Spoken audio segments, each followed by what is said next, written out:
Reverend Beckford? Thank you, Sister Jennifer. Thank you. Time well spent, man. Time well spent. And thank you so much for the prayers.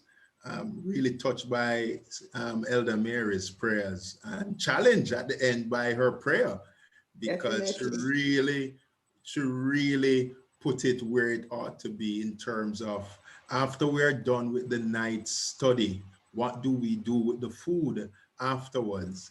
And really, that's what it's all about, huh?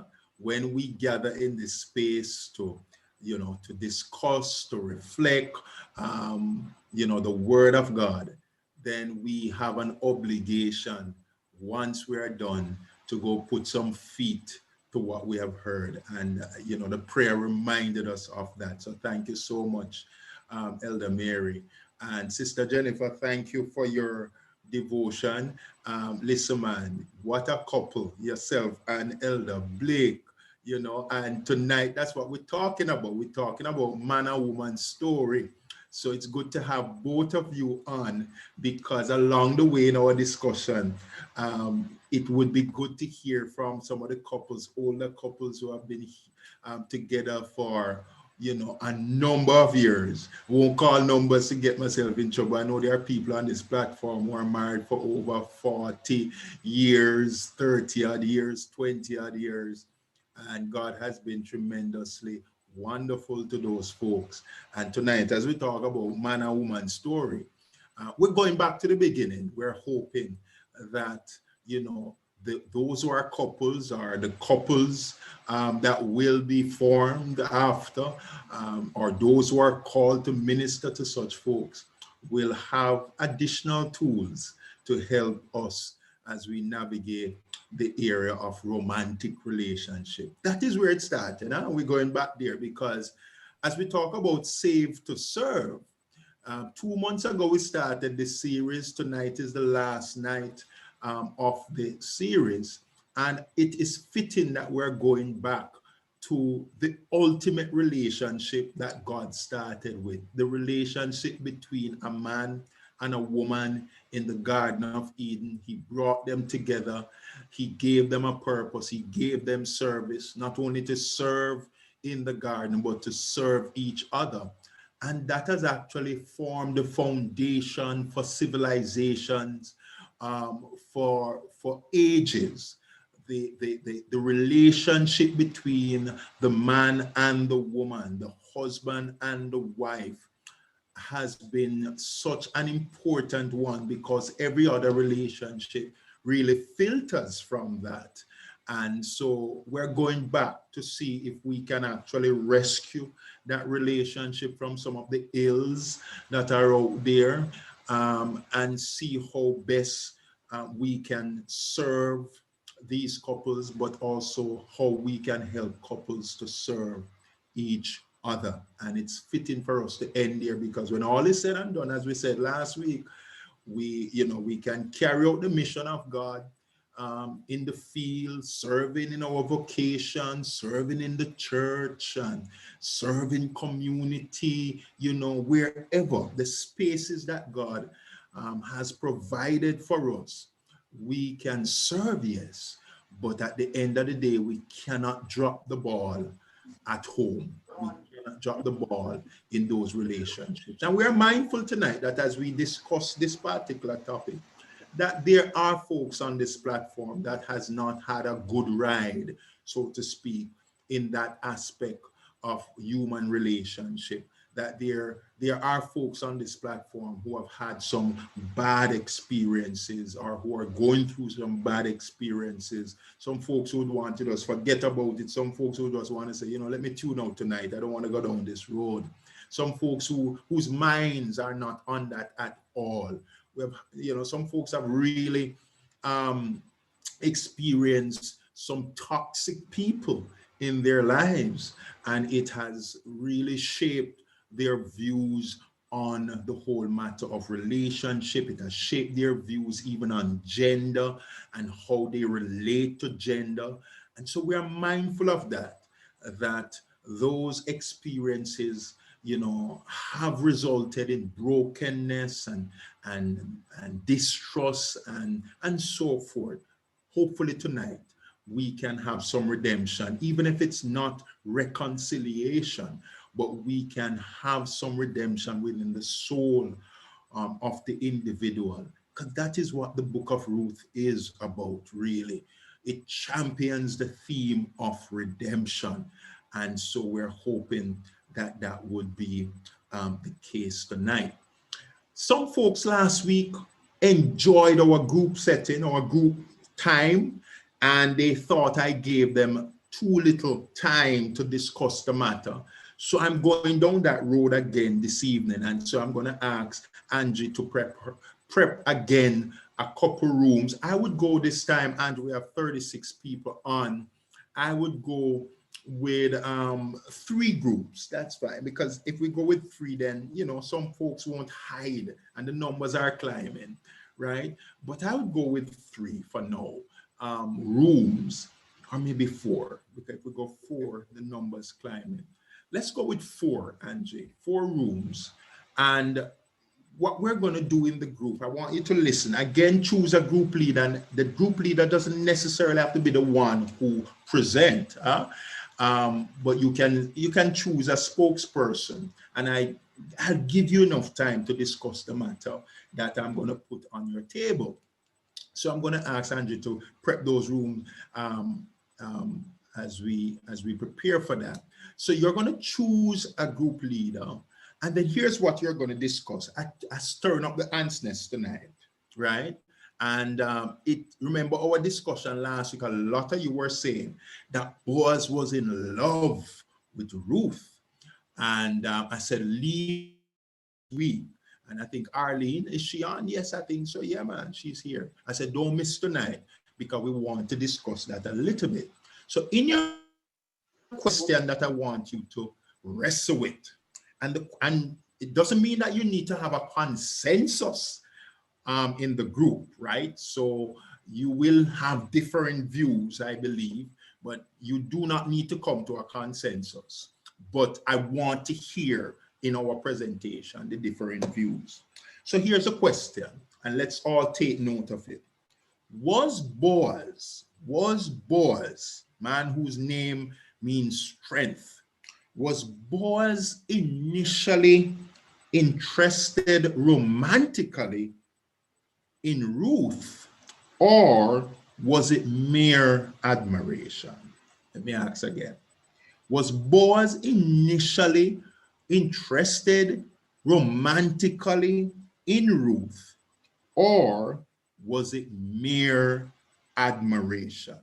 You're going to answer that question. However, in your answer, you must provide evidence from the book of Ruth, to support your claim. If you say, boy, Boaz was interested romantically, I want you to show us the evidence from the book of Ruth. If you say or you believe it was more or mere admiration, I want you to also provide the evidence in the book. If you have another thought outside of that, again, provide the evidence from the book of Ruth. So I know we have watched a lot, listened to a lot, read a lot about this quote unquote love story between Boaz and Ruth. But tonight, my first question to us is this: did this man see a woman and was he interested in her romantically at first? Or was it just mere admiration? And I won't say anymore because I might be giving away other things. So provide the evidence. Are we all clear on it? Everybody, we clear? Yes, sir. Talk back to me and let me know so I'm clear. Right? So we're all clear. Yes, we are. Great, great. So Sister Angie, you're going to we have 38 participants now. I will not be in the group. 38 participants. I'm going to encourage you. I know some folks didn't join the groups last week, but I'm going to encourage you. Once she creates the room, you'll get the notification, you'll get the prompting, just go into that room. And from the get-go, just choose a leader and that person will, just navigate the discussion. And then you will do this. It's now 8:38. 8:40. My say 8:30. 8:38. 7:38 by my clock, right?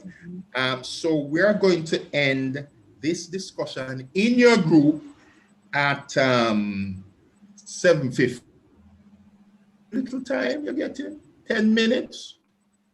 Because you're not reading through now, you're looking for evidence to support your claim. You need more time than that? I'm giving you 10. 12. The art of negotiation.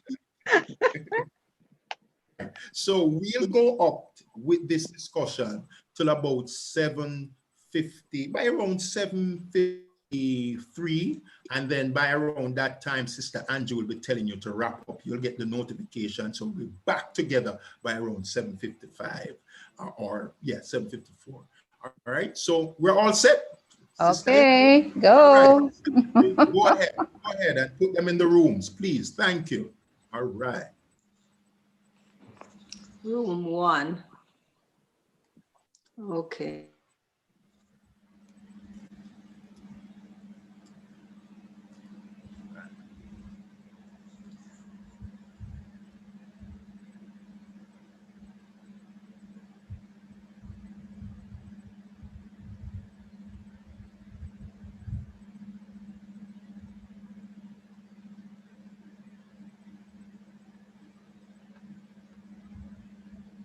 And for those who have joined us on YouTube, let me talk to our friends on YouTube. I forgot you last week.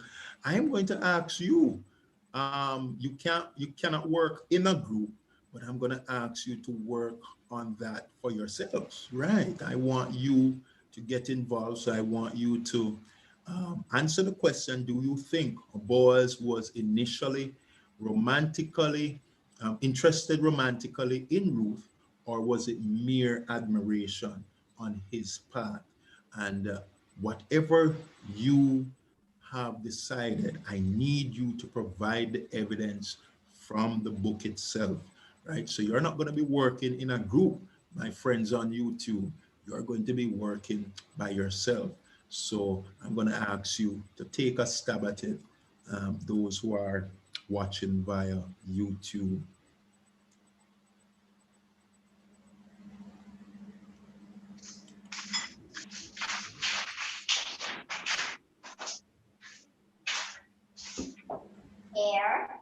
I'm not going to a breakout room. Why is he in a breakout room?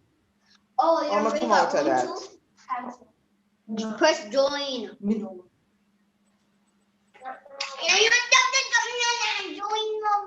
It's only like Press join, indeed. he said to join. Press join, exactly. Yeah.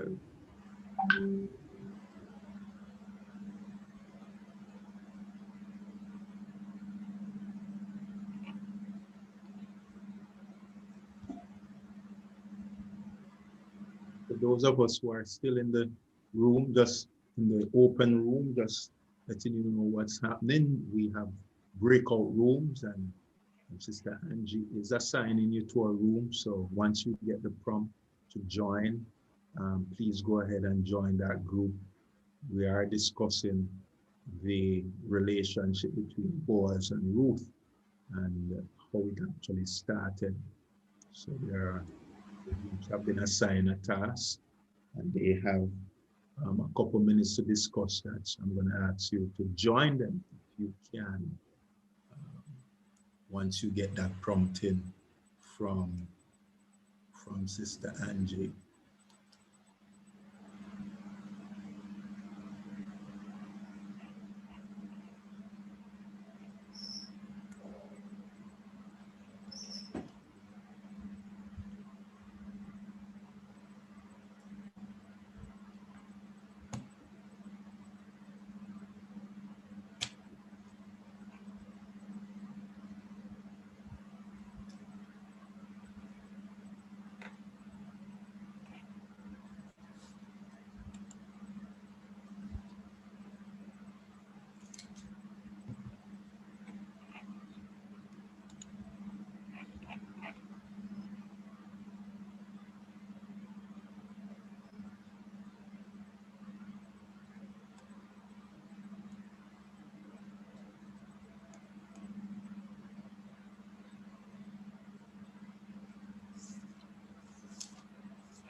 Again, if you're just joining, I'm gonna just letting you know that we are in breakout rooms. Members are in the breakout rooms. And so if you join, Sister Angie is going to assign you to a group. And once you get into the group, they should be far gone in their discussion on the relationship, the initial relationship between Ruth and Boaz. So I'm going to ask you to join the group once you get the prompting and add your 2 cents, add your 2 cents. And to our friends on YouTube who may be just joining us, I want to say to them, you will have to work as an individual, or if you're there with friends or a family, you can work with that group. We're looking at the question, was Boaz initially interested romantically in Ruth, or was it mere admiration? And if you, whatever you decide, you need to provide the evidence from the text to support your view. All right, thank you.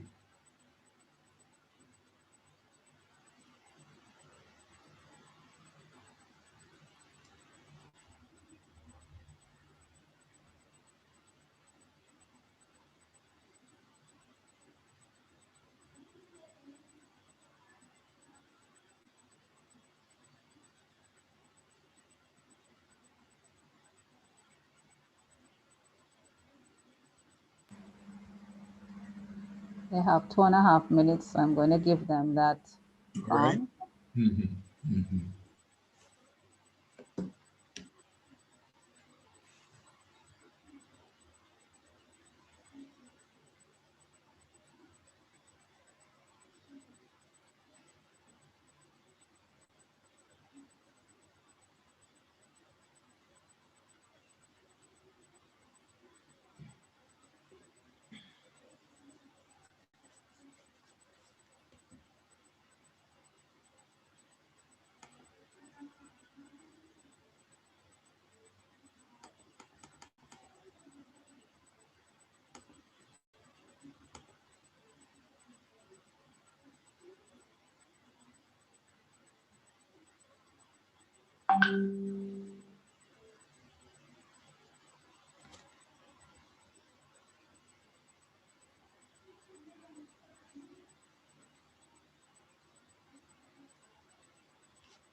They have 40 seconds to go.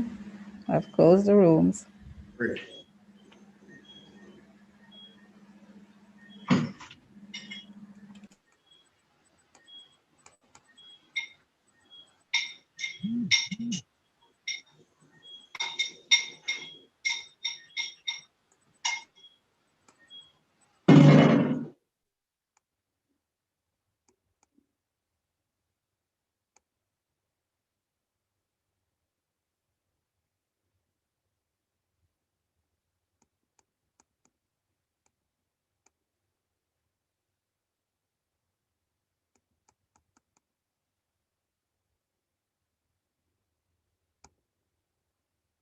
All right. He's coming back. All right, we're back. The time always seems too short. Welcome back. Yes. Waiting forward. Listen, I Thank can't you. bother with you guys, you know, man. Rev, this requires half an hour, man. 1 hour, 1 hour. Yeah, man, it Why not? require almost 1 hour. You're right, because we just started. Just started. To get into it. Our people of your spiritual ancestors, the Israelites. Issues like these, Pastor, you should have props like Ash Wednesday when we have church all day. We have that church all day from 9 in the morning until in the night. So you can leave us 1 hour. Good suggestions. Well, Sounds as if you want some private you guys were tuition. just getting warmed up. Yes. Yeah, Well, yes. let's take it into the open room then. No, let's continue the discourse. Let me hear from room 1. Your findings, room 1, and who Which was the one? leader?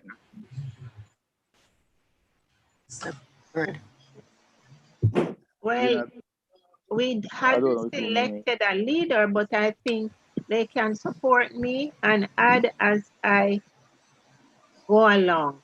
Okay. Right, Brother Orville? And Yes, the ma'am. others who are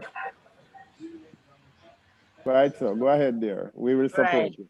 So I'm going to let you see my face. Right. So then, all right.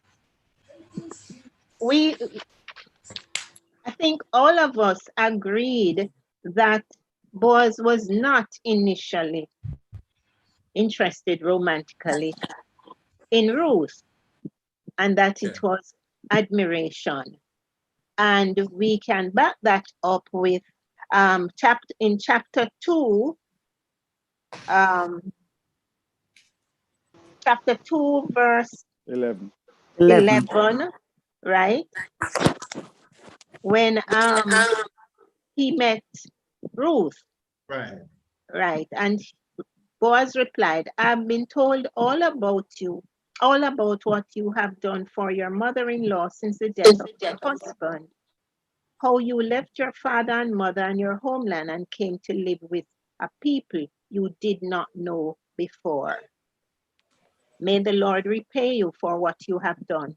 May you be richly rewarded by the Lord, the God of Israel, under whose wings you have come to take refuge. All right. And also we thought there was, all right, can I say admiration also, because our attraction in verse 5, Okay. when Boaz asked the foreman of his harvesters, whose young woman is that? So there must have been something which attracted him, or, to find out who she was. And we're assuming, yes, she was pretty attractive. Also, she wasn't one of the regular women. Right. I won't give my rebuttal until. Verse 8. All right. Yes. Then we back that up also, 11:8, 8. because he already had heard about her loyalty to her mother-in-law. Right. So that would also have aroused some admiration. Mhm. All right, then I think, then it continued, verse 14 to 16. where he invited her at mealtime to come and sit with them and offered her, you know, grain and so on. And he advised the other persons, his workers, that they should let her glean where she wanted and not to embarrass her, Okay. and to pull out bundles and leave extra for her to take, and not to, yes, rebuke her. Right. All right. So, Just to add to yours, verse 8, where it said, then said Boaz unto Ruth, Chapter 2? chapter 2, Yeah. hearest thou not oh my yes, daughter? Go not to glean in another field. So it passing more admiration now. He's separating her as we now do when we find someone we love. Neither go from hence, but abide here, fast by my maiden. So him now start to say, listen, you're not just ordinary, I have an interest in you. Separate yourself and come over here, so. All right. Thank you. Room 1. Thank you, Brother Orville, Sister Marcia. Room 2, you have anything to add to that? Room 2? Cleve, you're the spokesperson. Brother Cleve, I hear your name. I thought Prunella was the spokesperson. No, I was the boy. You're the spokesperson. For group 2, we nominated Miss Prunella. Miss Prunella? To lead the discussion. All right. All right. We were also of the impression that it started out as he was not romantic towards her in the very beginning. Okay. That was our belief. And again, same as woman, we use chapter 2, verse 11, that section to underscore the fact that he was really just admiring her as a person because of how she treated her mother-in-law, basically, and that she was kin to him. So we did not start out looking at it as being romantic. Okay. We also refer to chapter 3, where it was Naomi who actually initiated the romantic side of everything. Oh boy. To get the two of them together. Okay. So it was not initiated by Boaz, and we do not see where Boaz at any point made such a move. Yes, go ahead. No, it was a question I was going to ask of Reverend directly, but go ahead. Okay, all right, let me mention this then. And also there was the section where he had indicated to her about the fact that she had a nearer kinsman. Yes. And he was quite prepared for the nearer kinsman to stake his claim. And if he did not, then he would do what he had to do. All right. But may I add that the part that have me shaky is when he said, have I not told the gentleman not to touch you? Suggesting that he might, I said in the group, protective, but maybe something that I don't know. Right. Yes, but not initially maybe, but yeah. I had a question because I didn't mention it in the room. I said I wouldn't rebut with either groups, just to give any. Right, so later on you can rebut. Right, let me put a question to them and later you can address it. In their time where they had respect for women, not as sexual objects as it may be these days, but really as a fairer sex, if you want to put it that way. He would, as a gentleman of means, be protective of a woman who would be on hard times or be dependent on his kindness for survival. He would not necessarily be putting himself in a position to take advantage of that. So my question to you is, in their culture, would it be the norm for a person who has the means to tell someone who is less fortunate, stay here and make what you can of it instead of going anywhere else where you may be abused? Pastor Beckford. Yes. I'm itching to talk, because the question I want my group to present, I don't think any question should be answered until Just heard Okay. all the perspectives because Okay. in the All same right. All right. So please. we'll We'll leave leave the question to answer till question later. then Cleve until Okay, no problem. are finished presented.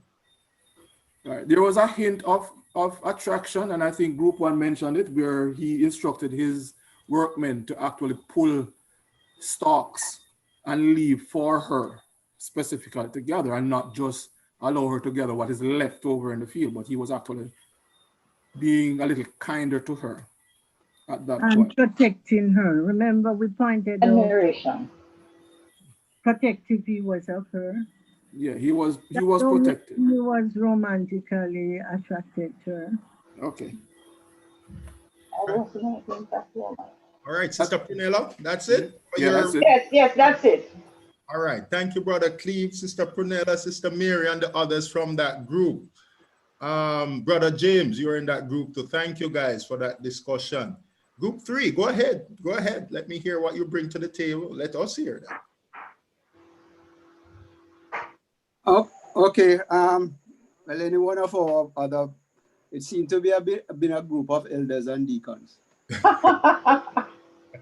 All elders and deacons. We initially, the question that came to mind, or what we took into consideration, was what you asked. Was Boaz initially interested romantically in Ruth, or was it mere admiration? We're of the view that initially he was admiring her. It was admiration.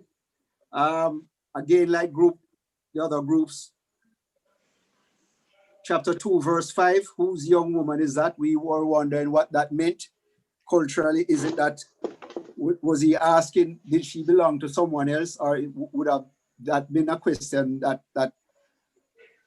men would ask in that time? So that's the jury's out on that, what that question really meant. Was it loaded, or was it just an inquiry? 2 verse 8, when he mentioned, as Group 1 mentioned, don't go and glean in a field, it showed that he was literally offering some protection, but it could also be in terms of the fact that he knew what she had done to her mother-in-law, Naomi, and figuring that this woman is not an ordinary woman, and she has demonstrated a lot of faithfulness and responsibility. So he wanted to protect her, probably for future investments, but we figured that initially that was it was mere admiration. And he indicated also in 2 verse 11 that I have been told all about what you have done. So he knew before. He did not hear while he came and while he saw her. He would have heard about Ruth before he actually laid eyes on her. But I think what I'm gathering and what probably our group where we were going is that there may have been a progression or a transition.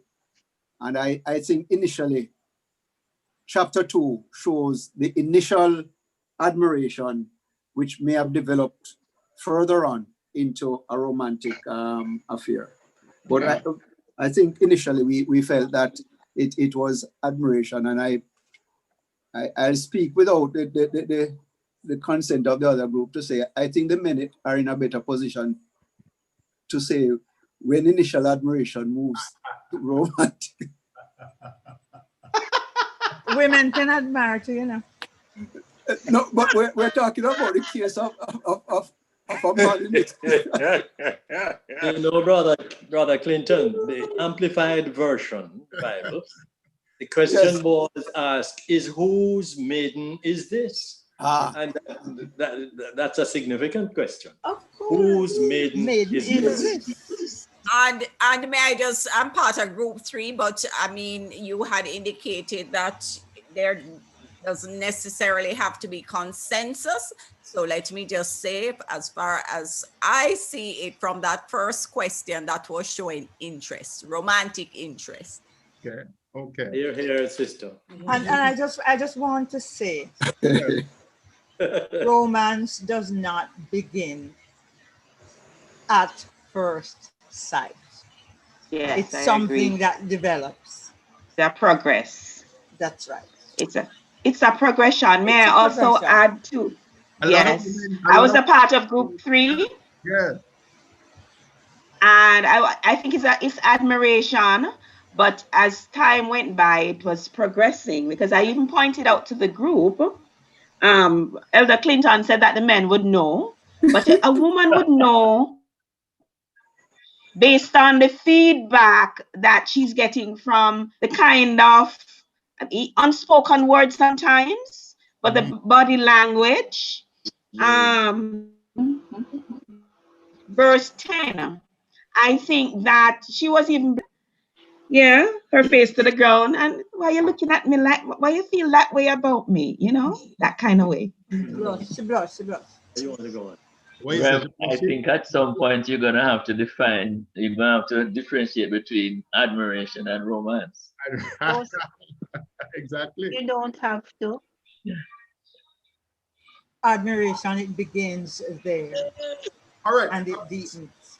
Group 3, you have brought your discussion into the open floor, and I love it. I love it. It seems as if you guys had some different views that can help the discussion along. And thank you, Elder Clinton and the others there, Sister Laura and Elder Brother. Arlene and Darlene.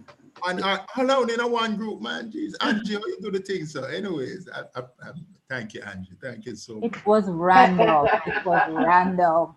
What's her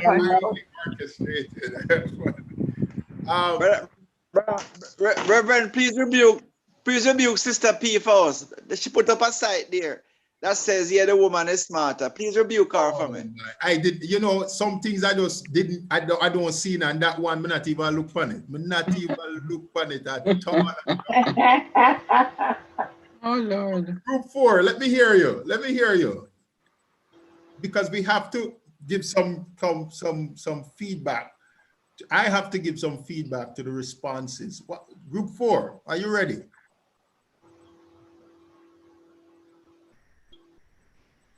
They're not?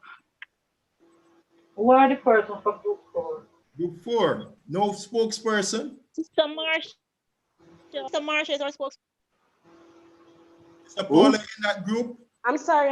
My mic was muted. Sorry, they're talking and nobody's hearing me. My apologies. No, I heard some sound, and I was wondering. It was on mute.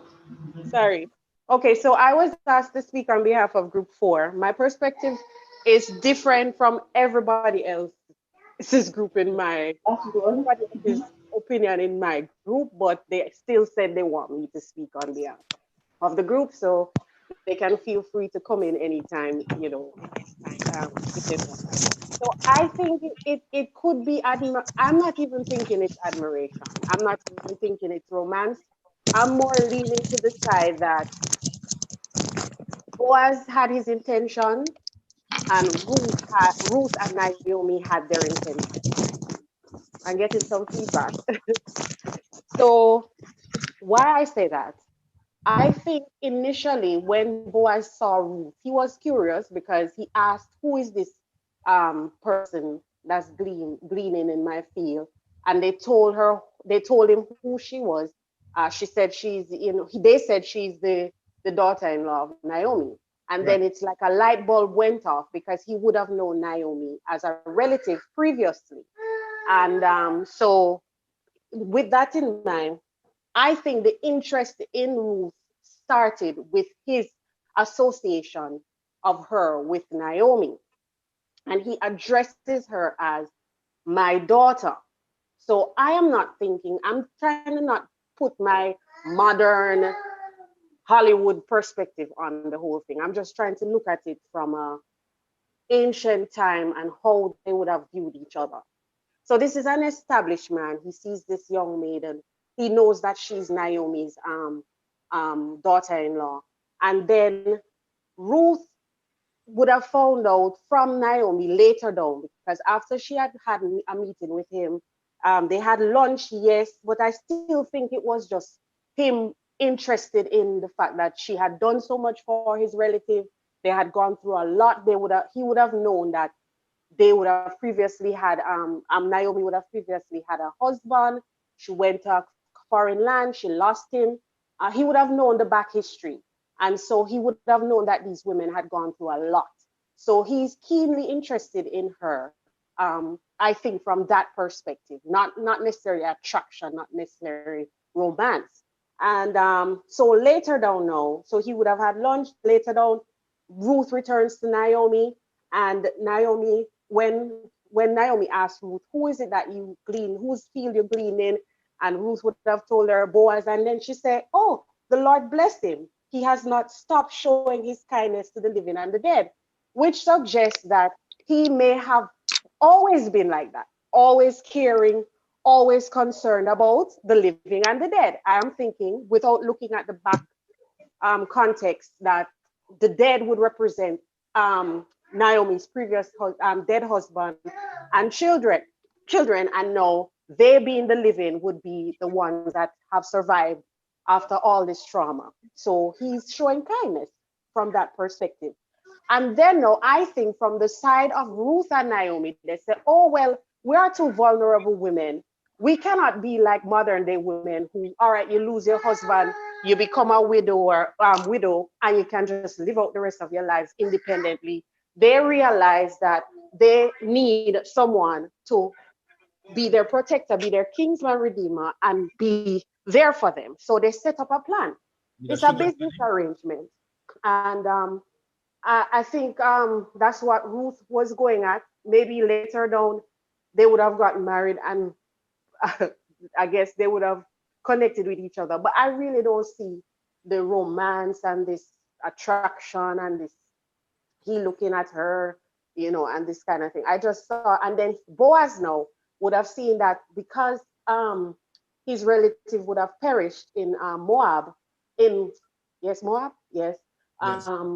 He would have had now the opportunity to continue the lineage of his family through somebody like Ruth. She would be able to bear him a child. She still was at the age where she could bear children. He's an old man. She's relatively young, can still bear children. And so I think that's the arrangement that came there. And then Ruth now, being the progressive woman that she was at the time, in my opinion, she's smart. She's smart from the way she was able to ignore what Naomi said to her to go back to her land. To stay in her land. I think Ruth is proving to be a woman that is different from her generation at the time. And so she was able to move along the story. Naomi gave her a start and she pushed it along. And so it worked out well for both parties. And so that's how I see the whole thing. Right. So I figure your other group members were saying what the other groups were saying. More or less, they said my perspective was cold, but ruthless ruthless and calculated. But Brother Cornell on YouTube says this, and I think he may be agreeing with you, Marsha. It would appear initially that he admired her a lot because of her dedication to her mother-in-law, and this seems to grow into love for her. And then he says the same way it is today, admire then loving. Yeah, that's my point. The question I have to ask at group 1 to 3 is in verse 5, when the question is posed by Boaz to his servants, whose young woman is this?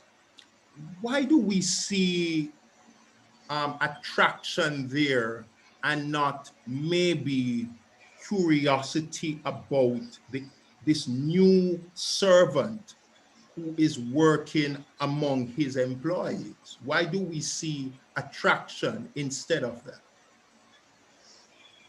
Well, I didn't really see, with respect to that question, I gave thought to the culture of in which the story is written. Wow. And I had asked when I had posed the question in my group, Mhm. was it that the people who gleaned, the women who gleaned in a field, had a relationship or belonged? Because I don't know what the marriage, what it was like in that culture. But is it that if you are gleaning in a field, you belong to somebody in that field? A very good point, Sister Erga, because it seems he's asking the question because let's say what is there before us in the text, in the story. He is an employer. He has a number of employees. He has a number of servant girls, young men, young women, and they would belong to him. However, he would see if there is an employee who does not belong to him, and this person would be out of place. Okay. And culturally, if somebody is working within a particular field, they belong to a particular employer. So to see a Ruth know, he asks a question, whose young woman is this? Possibly asking, is there a landowner that she has ran away from, that she belongs to? Is she, and because of the nature of the context with women, seeing women as property, does she belong to, so is she married, in the sense that question could be posed, but it's not being asked to ascertain interests, romantic interests. It is being asked because Ruth is out of place, it appears. And they respond to her by saying, she is the Moabitess who came from Moab with Naomi. That's how they responded. And she said, please let me glean and gather among the sheaves behind the harvesters. And she went into the field and has worked steadily from morning till now, except for a short rest in the shelter. Their question actually established who she is now. She is a stranger. She is the Moabitess, and she belongs to Naomi. She's a part of Naomi's clan. And the light bulb goes off. It goes off. May I ask a question, please? It goes off, it seems, in verse 8. Go ahead. All right. So in our discussion, I raised a point where I think in Leviticus, some rules were laid down in terms of persons conducting agricultural practices being required to leave the edges of the fields for gleaning by widows, persons who are destitute, and the strangers. So doesn't necessarily mean that if somebody is in a field, especially someone like Boaz, who seems to have been a rich person, that that person would have had to belong to you per se, or just someone who... Because it's a woman that we're dealing with, the issue of belonging to someone or belonging to a clan, right, ought to be established. They need to establish that. Because even if it's a stranger, who is the stranger? Where's the stranger from? You know, and it shows us that he pays very close attention to the people who are serving him. So he needs to establish that. Right? For whatever repercussions may come, he needs to establish, okay, this is who this person is. Because if you follow the narrative later on, it allows for him to protect her, because he knows who she is now, and he is ensuring that the systems are put in place for her not to be taken advantage of, because she's established. It's established who she is. Right. May I? Go ahead, please. Well, that was a question I was going to ask earlier, in that Boaz, being a landowner or being a wealthier person, would be more inclined to be looking out for the persons who are gleaning in his field and does not want them to be taken advantage of. Whereas he then becomes aware that she's the Moabitess, she's Ruth's daughter-in-law, and therefore she's close kin to him, would put him in a position where he would say, I am able to, so stay here in my field and glean, get what you need, and go home. Don't go anywhere else. Not because he's attracted, but because she's family. And the thing about it, the narrator is building on his character, a man of nobility. That has remained consistent throughout the entire text. He's a noble man. And the nobility is showcased by his need to protect his relative, his impoverished relative now, the relative who is in need. And Ruth is a part of that family.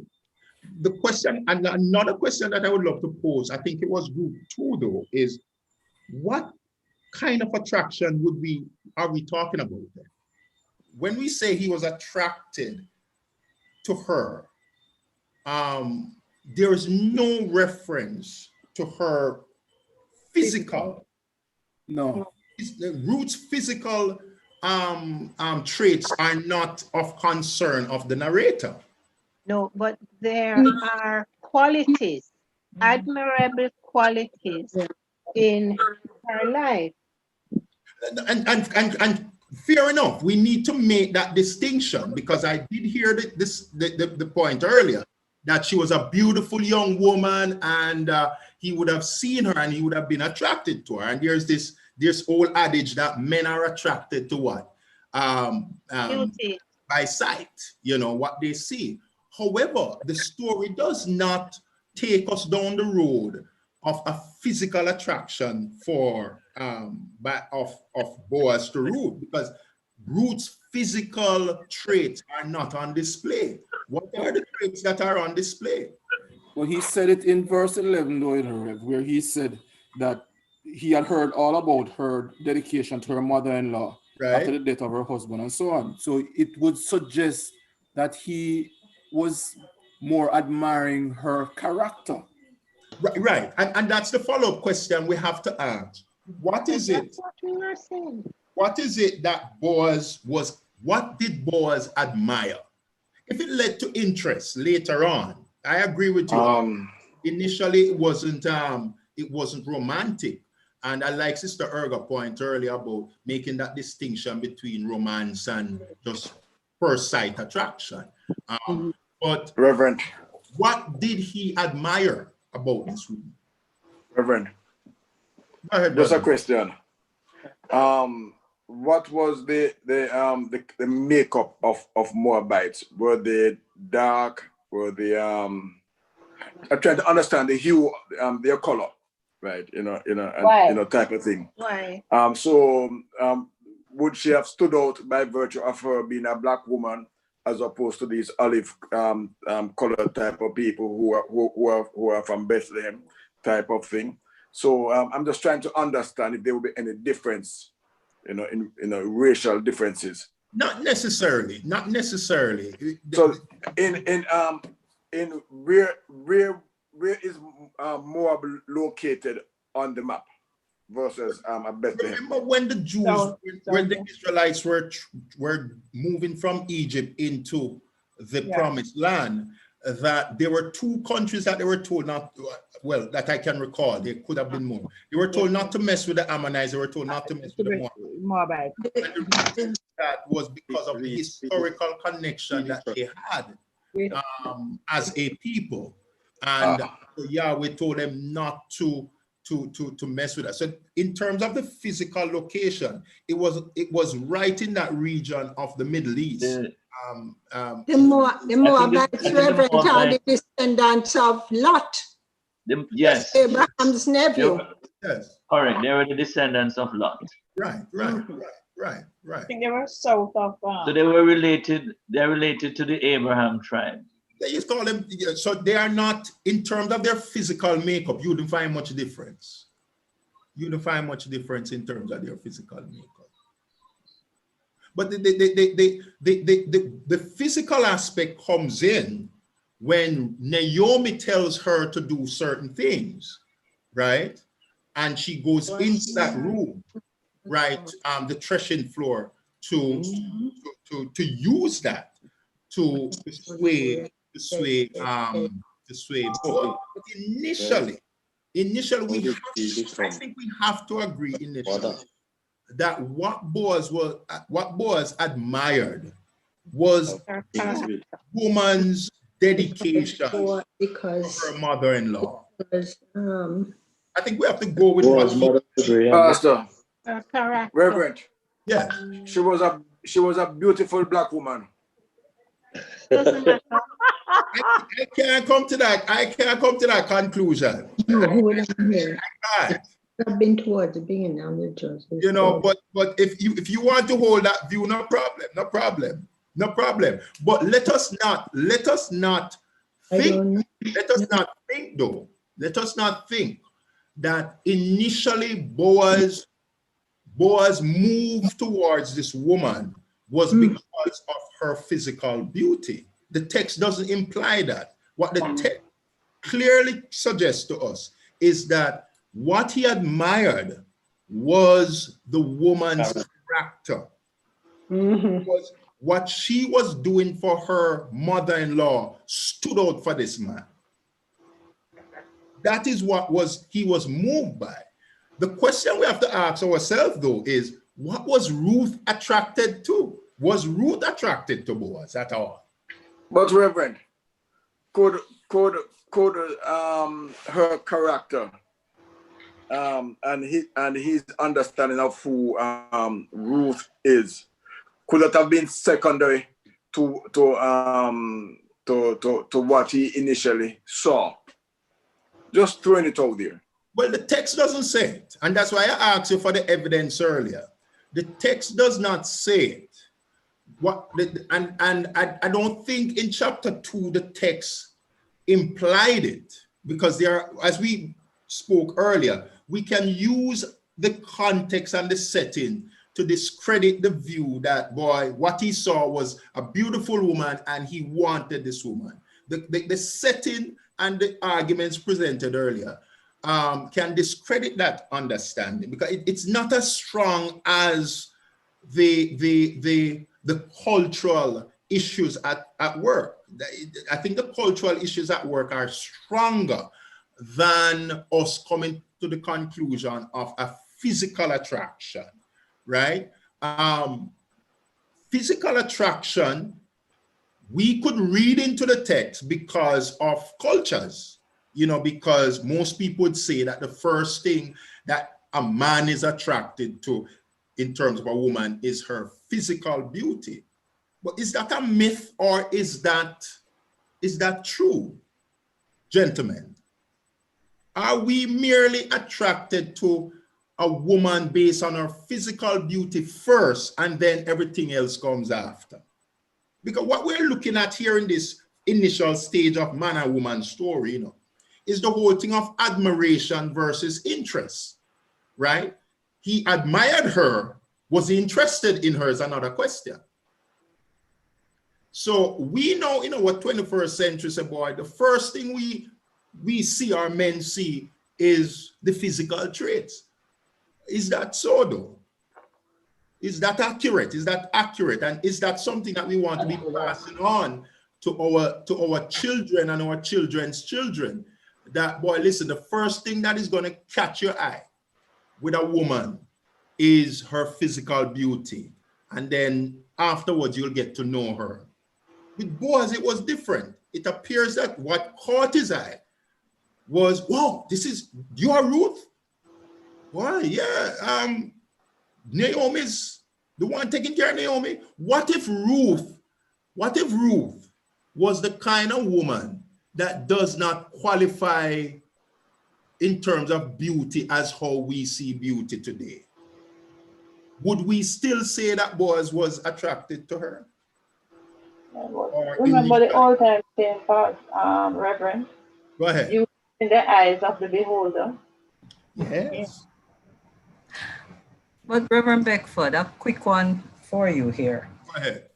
As I read further down, I'm beginning to wonder if there was any romantic anything at all, because eventually the marriage took place only because he bought the land, and in getting the land, he's 4 verse 9. 4 verse 9, yes. Yeah, Boaz announced to the elders, today you are witnesses that I have bought from Naomi all the property of Elimelech, Kilion, and Mahlon. I have also acquired Ruth the Moabitess, his widow, as my wife. It almost sounded like it was part of the deal. Was it? Or So like part of the the culture? It's the culture. We can't forget the culture in which this thing is written. So answer Sister Georgia, she is right. It was part of the culture, but we cannot get rid of chapter 3 and what happened in chapter 3. Something went down in chapter 3. No? Yeah. In chapter 3, the story changes from just mere character attraction. Something happened. Naomi catch on what was happening in chapter 2 and said, girlfriend, let me encourage you. This is what we're going to do. We need this man. Our family needs this man, right? And this man is actually showing you some favor. So you're good in his eyes. Use what you got. So we're going to capitalize on that. And so that was entrapment. I think she was used. No, I think she was used. No, I thought it is entrapment. That wasn't being used. You have to think about survival. And what Yeah, I call it entrapment. a widow in that time had no value. She wasn't young enough to marry Boaz and to have a child. All right. So the next best is her daughter-in-law. So you have to be strategic and look for the future of your child, your family. Nothing wrong with that. Right. A lot is wrong with that. No, a lot is wrong. Who's talking? Why, there's a lady, hold on. Reverend. Yes, who's talking now? Hello. Go ahead, Sister Pearl. No, I have been grappling with what is the significance of her going and lying at his feet. Maybe I'm naive, but what is the significance? That's a good question. And I see Brother Orville hand up, and he's been waiting in the wings for a while. So I'll take him after my statement. Remember, the plan by Ruth and Naomi, and it was Naomi's plan. Yeah. Naomi's plan. And Naomi said to her, this is what you need to do. This is what's going to happen to this man. After the threshing floor, which was cultural, normally at that time in that culture, men would just have a really nice lime time, have some drinks, have some food. Some of them would even go to the point where they would have sexual relationship with certain women. That's how far some would take it. Some would even read the Torah. It is said in some writings that Boaz was the latter. He was, because of his nobility and his righteousness, he would lean to that.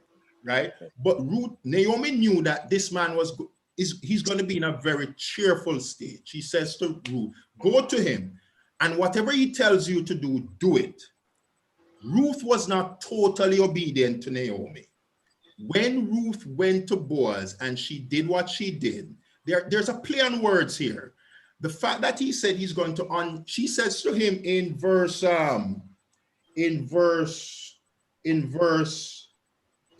let's look at 7.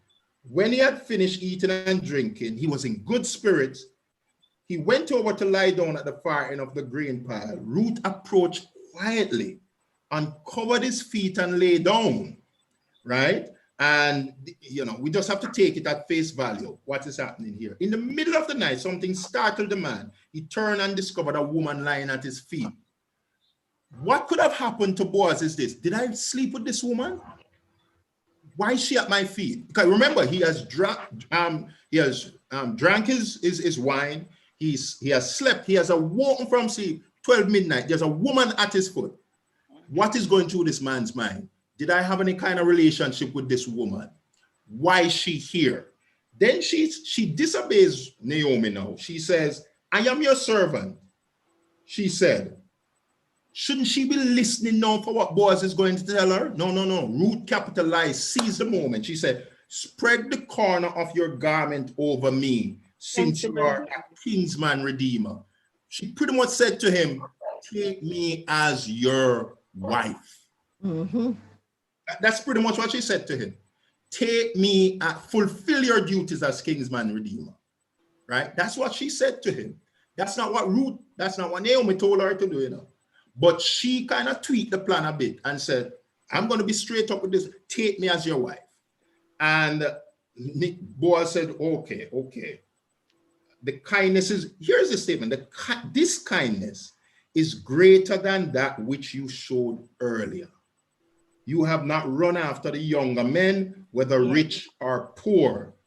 And no, my daughter, don't be afraid, because he's now on a quest to protect her, because if it is found out that Ruth was at Boaz's feet on the threshing floor at that hour of the night, even if not go on, the crowd is going to say something did go on, because the culture suggests that. And Ruth, no, who is a woman of noble character, he says that again, I think in chapter 4, her reputation would have been damaged. But he now says to her, all right, here's what we're going to do. And the plan, he's now telling her what Naomi had told her he would tell her to do. And you see how the story unravels. But the point is, she goes in for the kill, for want of a better word, because the plan has been set in motion. Reverend. Go ahead. Orville. Reverend, may I ask, what's the cultural meaning of spreading thy skirt over my head? Spreading thy skirt? In other words, come cover me. Spread the corner. Therefore thy skirt over thine handmaid. Yeah, it is that. It's an invitation. I want to draw your attention to Ezekiel. Turn to Ezekiel chapter 16, verse 8, right? And this is God here speaking to Jerusalem, to Israel, but in an allegorical way. And the same statement is alluded to here. 16, verse 8. Where's my glasses? Later, here's the Lord talking on. Later I passed by, and when I looked at you and saw that you were old enough for love, I spread the corner of my garment over you and covered your nakedness. I gave you my solemn oath and entered into a covenant with you, declares the sovereign Lord, and you became mine. So it is a term referring to let us get into a relationship, a union, a bond, and the bond is the kinsman redeemer, which Boaz is fully aware of.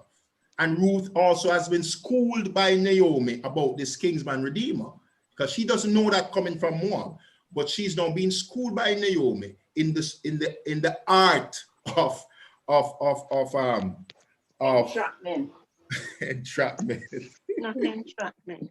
But here's a cultural detour. There's a cultural detour. The cultural detour is Ruth's initiative to say to this man, brazen, you are my kinsman redeemer, do this thing. Normally, it's the kinsman who makes the advances. Okay. It's the kinsman who says, all right, let me take you on, right? And you see what Boaz did. You see what Boaz did. He brought the matter to the what? The city gates. But Rev. Go ahead. Yeah. I said, Brother Arville, hold on, Brother Cliff. Brother Arville, your hand has been up for a while. Yes, patiently. Patiently, go ahead. But I waited because you were going along the same direction. If we try to look at the situation between Ruth and Boaz without the cultural circumnavigation of the issues, then we always be a miss it, because we always are going to impose our own cultural belief and how we behave now, and carry it back all the way that time into Jordan as Moab was known as.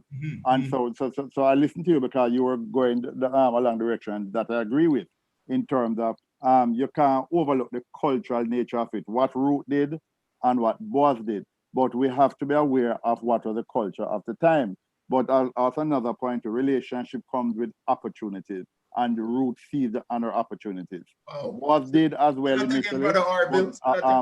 Right, but Ruth seized on her opportunities, and relationships comes with opportunities. There's hardly any choice meeting accidentally, or God send this one. But there must be some opportunity for them to get together. There must have been some opportunity, and of course the opportunity would have been played out in the culture at the time, right? In all the culture at the time, because everything that you have mentioned turned very cultural specific. that is not of our time. So we go and say entrapment and she try to catch a man and land a man. In fact, I'm surprised people don't even say that sure behind him. All right, but Rev.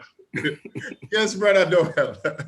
A slightly unrelated, a slight diversion, but nonetheless something that I've wondered about.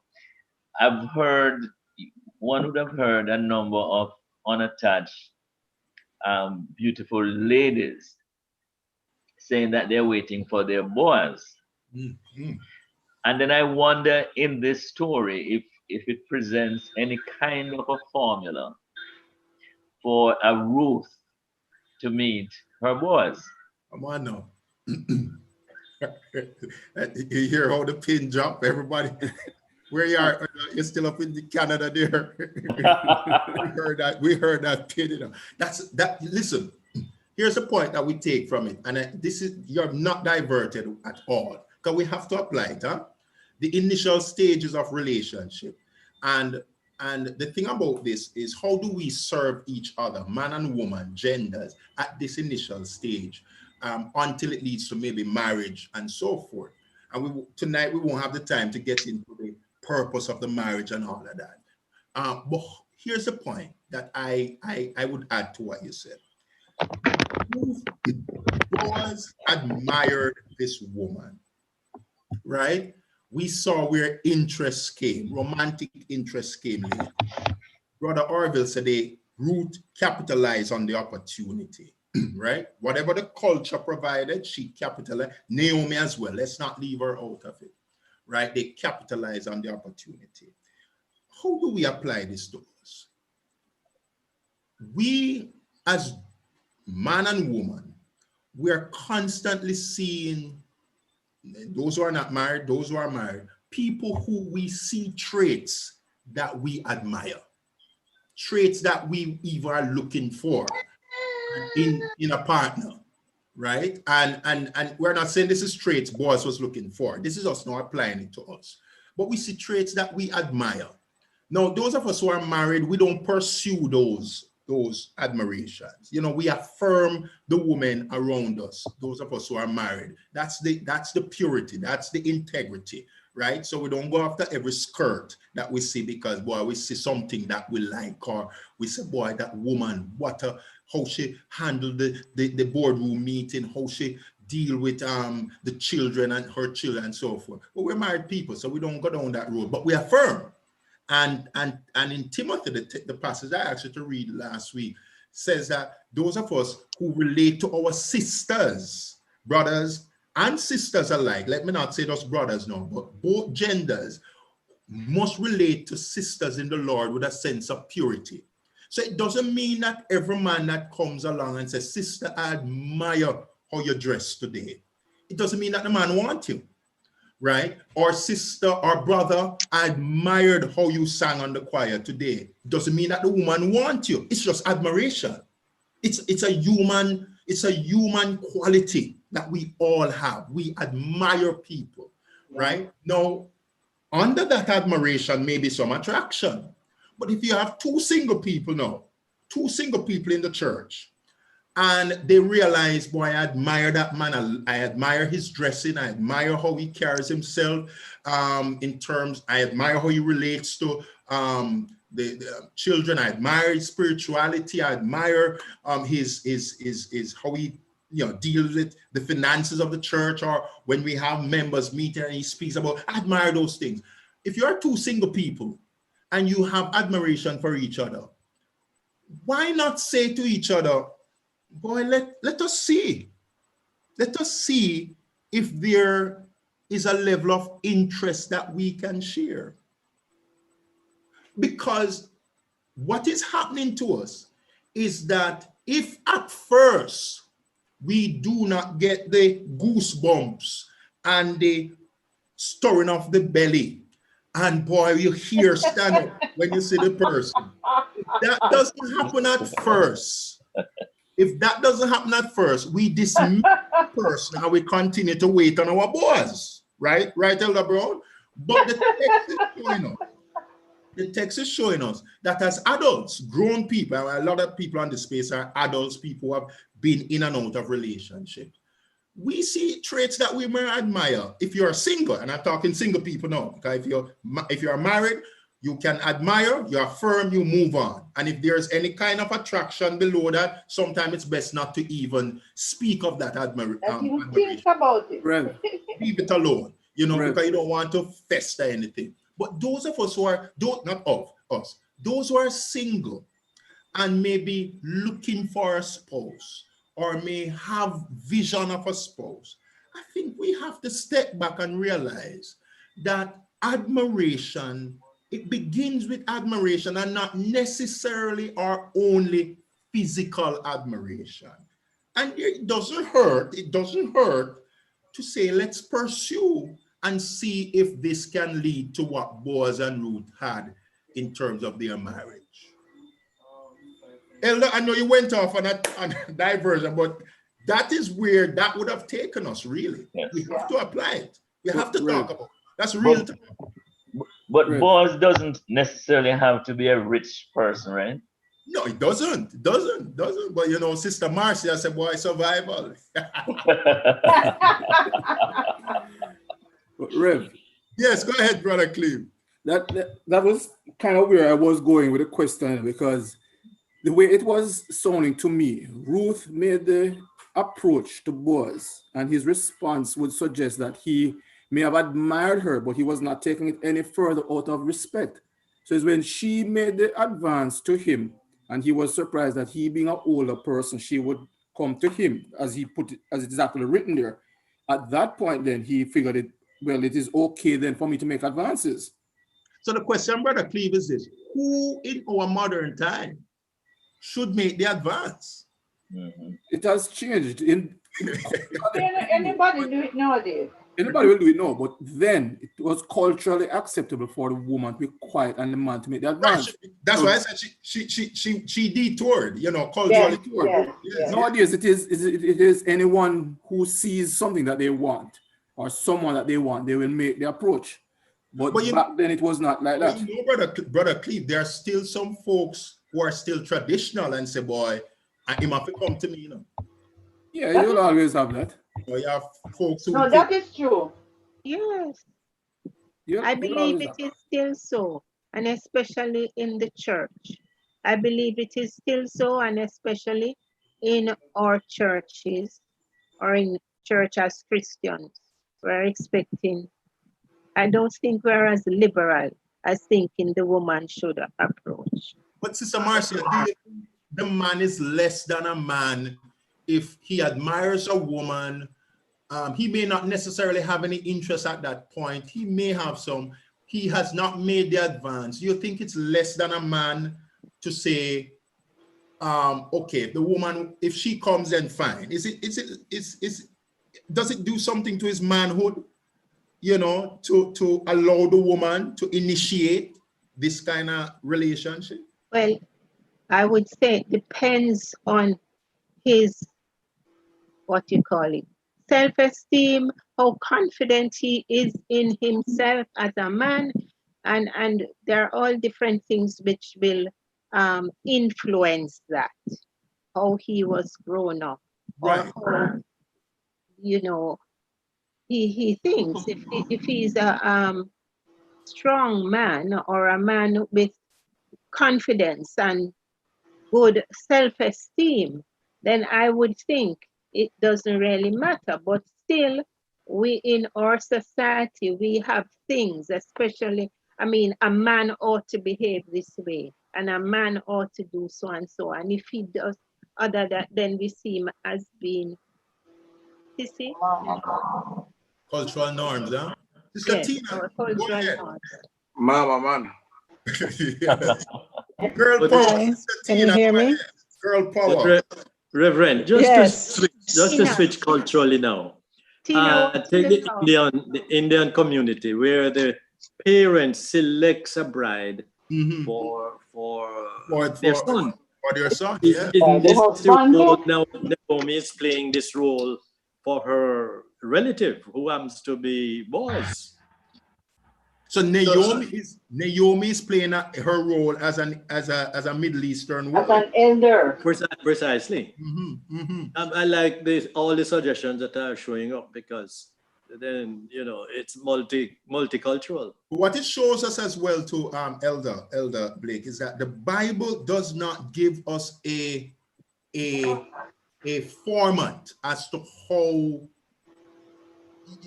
how the relationship should start in terms of the man-woman. We see the diversity. You have a detour here. We have heard in Genesis, a man shall leave his father's house and cling to his wife. That again, you have to put in his cultural setting, and how the family arranged marriages and so forth. But here's the Bible, written in this ancient time, giving us these ideas of how the relationship to get going.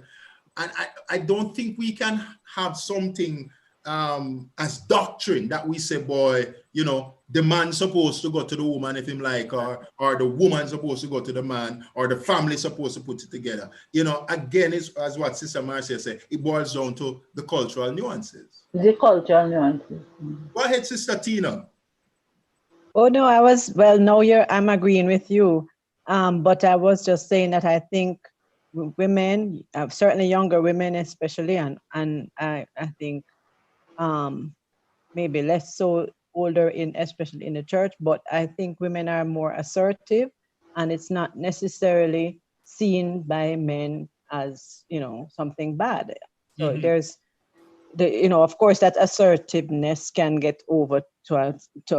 It's a spectrum, so it's not forced and aggressive and that sort of thing, but it's like it's the same thing with initiation, that it's a two-way thing. So but both sides. Sister Tina, do you think, and I could be wrong here, do you think that women grew up with this idea of their Prince Charming riding on a horse coming to get them and sweep them off their feet? Do you think that even though women have become more progressive and are more assertive, that there's still in the heart of the woman the need for the man to come and sweep her off her feet?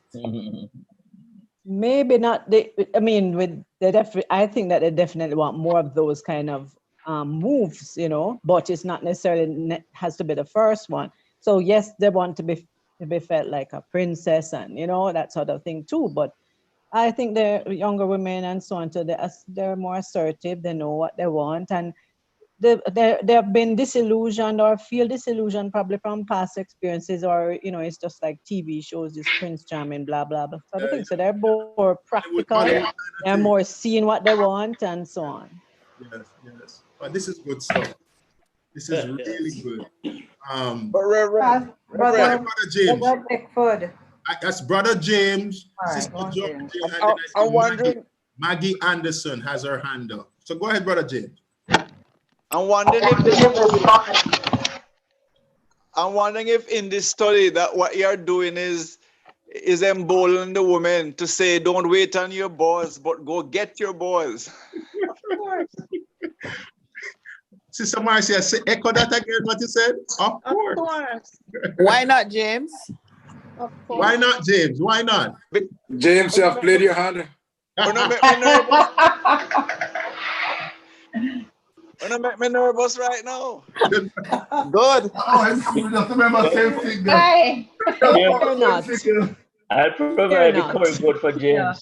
Yeah. But But Noel said he'll provide the curry goat. Okay. But the question is to Reverend Beckford. Yeah. If a Christian lady in the congregation, in the church, if we heard of this type of behavior on the part of a saved by grace lady in the church, I am not sure how we would respond. That's right. Based on what I have seen over time when a Christian lady makes a move after a man. What she run down the man for? These are the types of, again, cultural. Right. So it is also something for us to look at when we contemplate these issues. Sister Georgia, let me put myself out there and prepare for the backlash.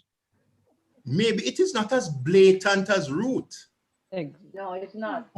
But aren't women and men who see what they want in very subtle and maybe overt ways, even for the person that they want? And But I agree with you, but I'm saying there are some of us see that as the woman making a spectacle of herself, or you start to question her motives, you start to question her morals, that kind of thing. But I'm agreeing with you. But we perhaps need to look at how the whole thing plays out and how we see them. Because there have been situations where we see the woman in a completely different light because she went after what she wanted. We see her as being forward. Yes. It's a cultural context again. Culture. Again, it's the culture. The culture and the context plays a very... And how aggressive she does it. Was really very blatant. She was very modest in her way. Made the move, but it wasn't out blatant. It was modest, sit quietly at his feet. To lie down at his feet. Again, we don't know what that meant. Yes, because no. What about Mary putting oil on Jesus' foot and all of that? It's just showing admiration and let me throw this one at you. And about the passage, Pastor, just read if I'm teaching a course on if I'm teaching a course on Old Testament history and literature, we take it a bit further with that Ruth 3rd chapter. And Sister Erga, you'd love to sit in that class, and Sister Tina, because listen, when you read what the scholars say about that chapter, boy, I am telling you, you would brings a lot of thought. Go ahead. No, but Pastor, you still haven't answered the question I asked. What is the significance of her lying at his feet? Well, here's what has happened, is that she has placed herself in a position to compromise herself, to put the plan in action that Naomi gave to her.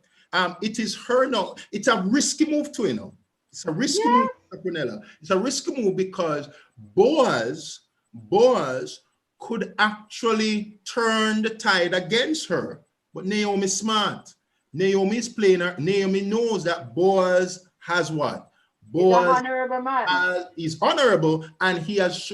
Remember our friend Joseph with Mary. He said, "Boy, he's going to put her away quietly." There are men like that, very honorable. But I think Naomi understood that because of how Boaz has been treating this woman as she was gleaning in his field and how he's treating her as a stranger, I think she trusts the consistency of his character in that moment.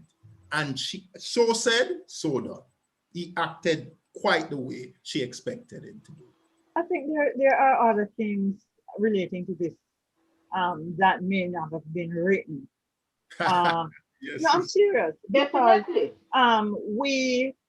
this is harvest time, and lots of things go on at harvest time. Boaz wasn't just tired and went and slept. He was eating, he was drinking, he was partying, because that is the culture.